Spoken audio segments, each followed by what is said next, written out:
बिस्मिल्लाहिर्रहमानिर्रहीम। आज के सच के साथ मैं हूं वसीम अब्बासी।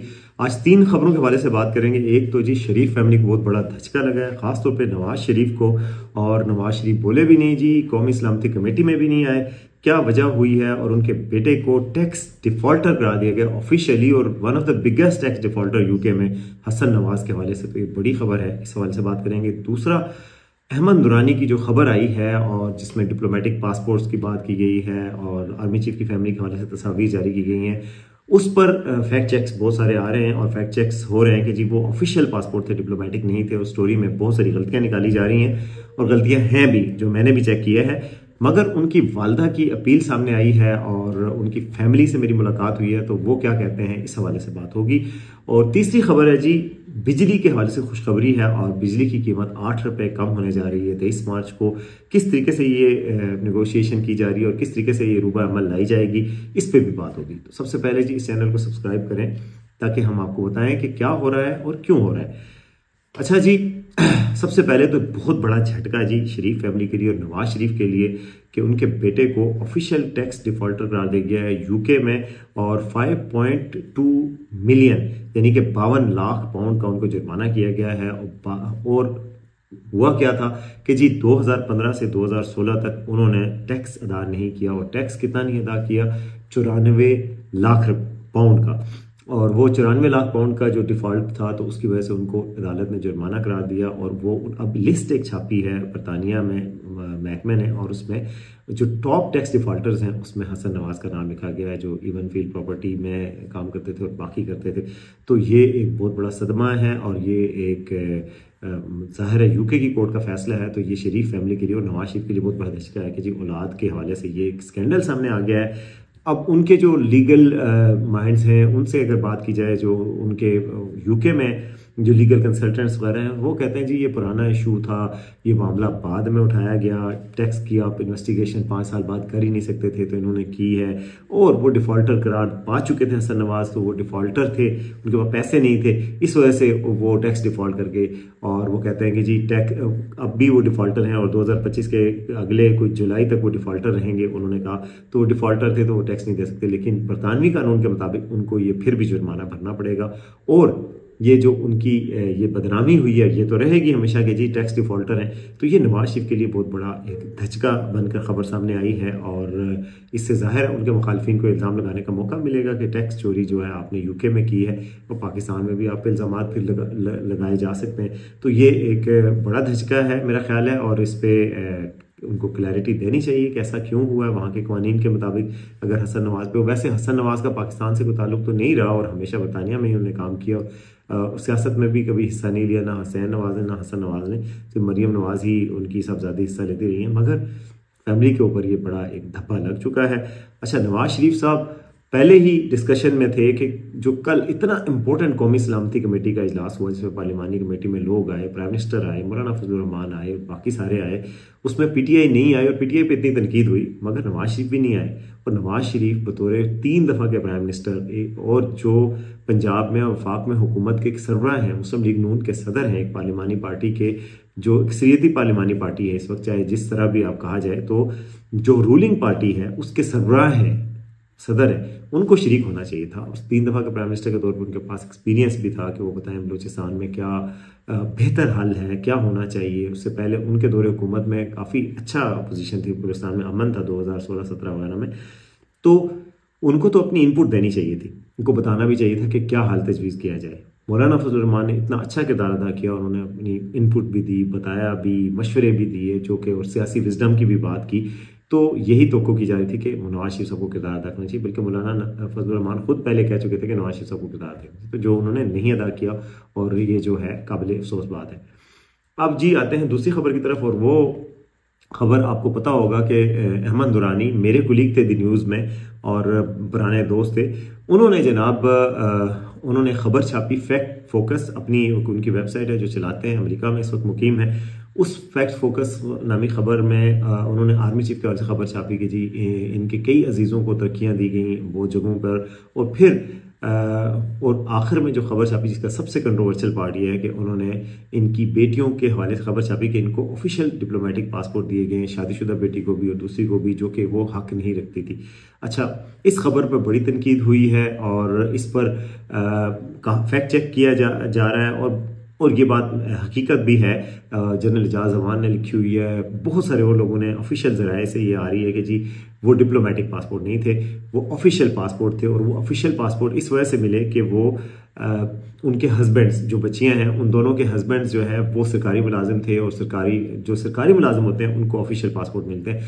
जो तस्वीरें शेयर की हैं अमन नूरानी ने, जो कि नहीं करनी चाहिए थी, उसमें भी उसमें लिखा हुआ है PO लिखा हुआ है, जहाँ पे डिप्लोमेटिक होता तो PD लिखा होता। पासपोर्ट के ऊपर ही कैटेगरी में लिखा हुआ है PO, मतलब ऑफिशियल पासपोर्ट्स हैं। तो वो पासपोर्ट ऑफिशियल थे और डिप्लोमेटिक नहीं थे।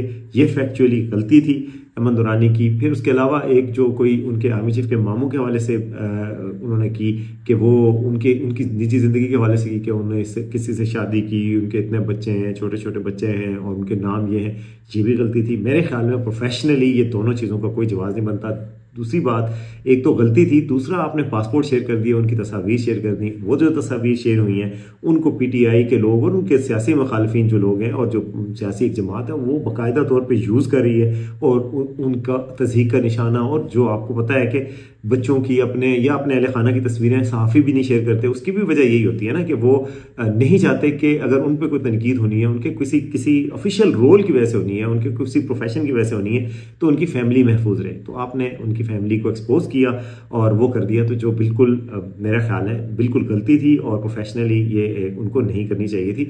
आप खबर करें, बेशक मोहसिन नकवी के हवाले से करें, बाकी लोगों के हवाले से करें, और जो रॉन्ग डूइंग्स हैं वहाँ तक तो खबर ठीक होती, मगर आपने जो फैमिली को इन्वॉल्व करके उनकी तस्वीर की और ख़ासकर बच्चियों की, तो ये बहुत ज़्यादती है और बहुत गलत है। मैं इस चीज़ की मजम्मत करता हूँ कि ये नहीं करनी चाहिए थी, मगर और गलत है और गलती करनी चाहिए थी। बतौर अमन नूरानी के दोस्त मैं समझता हूँ कि उनको ये गलती नहीं करनी चाहिए थी और प्रोफेशनली भी मेरी यही ओपिनियन है। मगर आज मैं गया था क्योंकि अमन नूरानी से हमारा ताल्लुक़ है, हम भाइयों की तरह का ताल्लुक़ है, हमेशा से रहा है, कुलीग रहे हैं, हमने साथ काम किया है, तो उनकी फैमिली से भी मेरा ताल्लुक़ है। उनकी वालदा मेरी वालदा की जगह है, बहनें मेरी बहनों की जगह हैं, भाई मेरे भाइयों की जगह है।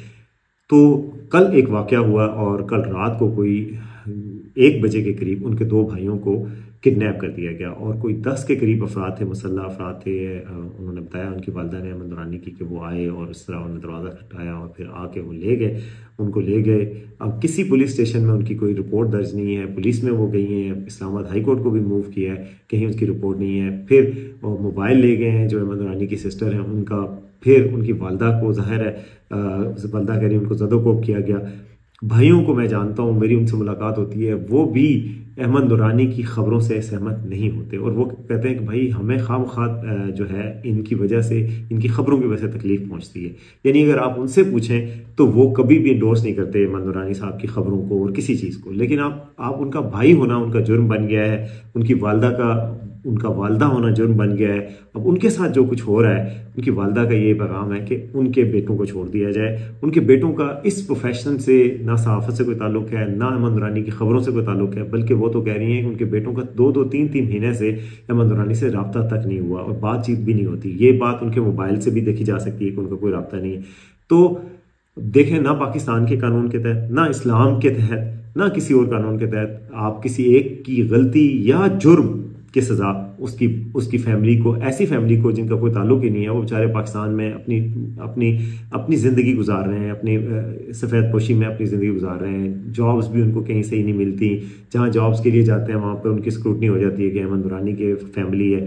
तो अगर आज़ाद तौर पे सोचा जाए तो उनका ना तो कोई कसूर है, ना ही उसमें कोई इन्वॉल्वमेंट है, वो एक विक्टिम्स हैं, उनको छोड़ा जाना चाहिए। और मैं अपील करूंगा कि उनको छोड़ दिया जाए। रमज़ान का महीना है और कम से कम इसमें हमें एक वालदा की फरियाद को सुनना चाहिए और उनके भाइयों का कोई कसूर नहीं है तो उनको छोड़ना चाहिए। मैंने उनकी वालदा से बात की कि आप अहमद नूरानी को समझाएं कि वो इस तरह की स्टोरीज़ और इस तरह का काम ना करें, तो वो कहती है मैंने कई दफ़ा समझाया है और मैं उनको समझाती रहती हूँ। वो खुद अमेरिका चले गए, अपनी फैमिली के साथ अमेरिका चले गए। अब मैं जो है, मेरे 2 बच्चे हैं, मैं चाहती हूँ इनके साथ में रहूँ। अब रमज़ान है, अब रमज़ान में उनको ज़रूरत होती है अपने बेटों की, अफ्तारी तक का सामान लाना, घर का निज़ाम चलाना। अब वो बच्चों के बगैर वो बहुत परेशान हैं और उनकी परेशानी का इज़ाला होना चाहिए। जो बात गलत है, कानून है, अगर कानून के तहत अहमद नूरानी ने गलती की है, कानून की खिलाफ वर्जी की है, तो उनके खिलाफ ज़रूर कानूनी कार्रवाई की जाए। लेकिन कानून के तहत भी ना उनकी वालदा का कोई कसूर है, ना उनके भाइयों का कोई कसूर है जो पाकिस्तान में रह रहे हैं, और ना उनका कोई सहाफ़त से ताल्लुक है, ना कभी उनका कोई कोलैबोरेशन साबित होता है कि नूरानी की किसी स्टोरी में, किसी चीज़ में उनका ताउन है। तो इसलिए उनकी वालदा की अपील को सुना जाए। और मैं समझता हूँ कि जो जहाँ जहाँ तक मेरी आवाज़ पहुँचती है कि कम अज़ कम इन दो भाइयों का अहमद नूरानी से ताल्लुक ही कोई नहीं, बल्कि इख्तलाफ है इस लिहाज से नजरियाती कि भाई इस तरह की खबरें नहीं होनी चाहिए, तो कम अज़ कम इस वजह से ही इनको छोड़ दिया जाए और ये रमज़ान के महीने में अपनी वालदा के साथ अपना वक्त गुजार सकें और अपनी रोज़ी रोटी का बंदोबस्त कर सकें। तो ये मैं अपील करूँगा। अच्छा, ये थी एक बात। दूसरी बात, आखिरी खबर की तरफ आते हैं, और वो खबर अच्छी खबर है, और वो खबर ये है कि जी जो बिजली का निर्ख है वो 8 रुपये कम होने जा रहा है, और वो 23 मार्च को खुशखबरी जो है प्राइम मिनिस्टर शहबाज शरीफ आपको सुनाएंगे, हम सबको सुनाएंगे। और उस हवाले से बहुत सारे इकदाम हुकूमत ने गुज़श्ता साल में किए हैं। उसमें जो है वो बहुत सारी IPPs के साथ मायदे किए गए कि जी आपके जो मायदे हैं उनको रिविजिट करें, आपको कैपेसिटी पेमेंट नहीं मिलेंगी, बल्कि आप जो बिजली बनाएंगे हम आपको वो बिजली देंगे। पहले ये मायदा था कि बिजली जो वो बनाएं या ना बनाएं, उनकी कैपेसिटी है 100 मेगावाट की, तो आपको 100 मेगावाट के पैसे, लो पैसे आपसे हमने 20 मेगावाट ले, लेकिन आप बना तो सकते थे ना। और उन्होंने ना वो चालू किए हुए थे, ना कुछ किया हुआ था। उनको गवर्नमेंट ने कहा कि हम आपको ऑडिट करेंगे कि आपने कितनी दफ़ा ये मशीनें ऑन भी करके रखी हुई थी बिजली बनाने के लिए कि नहीं, ना ऑन की हुई थी, ना उनमें तेल डाला होता, ना सिस्टम किया हुआ था, फिर भी पैसे पूरे लेते थे क्योंकि मायदा था। अब मायदे रिवाइज किए गए, कईयों के साथ डॉलर में मायदे थे, उनमें डॉलर का रेट फिक्स कर दिया गया कि डॉलर का रेट उस वक्त 160 था, तो अब भी 160 पे फिक्स हो गया। इस तरह के इंटरवेंशंस करके 8 रुपये बिजली कम करने की ये मेरे ख्याल में अच्छा रिलीफ है। सोलर की पॉलिसी से मैं इत्तेफाक नहीं करता जो जिस तरीके से सोलर के साथ कर रहे हैं वो, मगर कम से कम ये वाला तरीका ठीक था कि इस तरीके से आप चीज़ों को कम करें। और ऑयल की कीमत भी दुनिया में कम हो रही है, ये अच्छी खबर है पाकिस्तान के लिए, अवाम के लिए भी एक खुश किस्मती की बात है।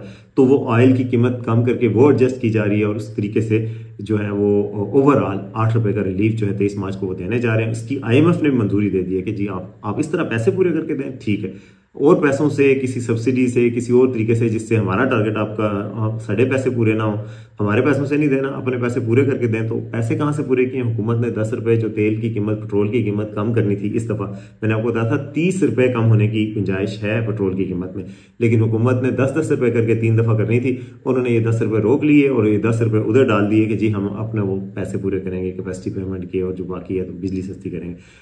ये बात मेरे ख्याल में ज़्यादा अच्छी है। अगर लोगों को बिजली सस्ती मिल जाए पेट्रोल के बजाय तो भी अच्छी बात है, लेकिन मिले तो सही। तो ये खुशखबरी जो है वो मिलने जा रही है, और ये एक अच्छी बात होगी कि लोगों को रिलीफ मिलेगा, क्योंकि बिजली तो हर कोई यूज़ करता है, पेट्रोल हर कोई यूज़ नहीं करता। किसी के पास गाड़ी है, किसी के पास नहीं है। जो गरीब भी है, बिजली तो उसके पास डज करके बिल आता है, वो बिल अब कम होगा, तो ये एक रिलीफ मिलेगा। मेरा ख्याल है ये अच्छी खबर के साथ ही कंक्लूड करते हैं। देखते रहिए आज का सच।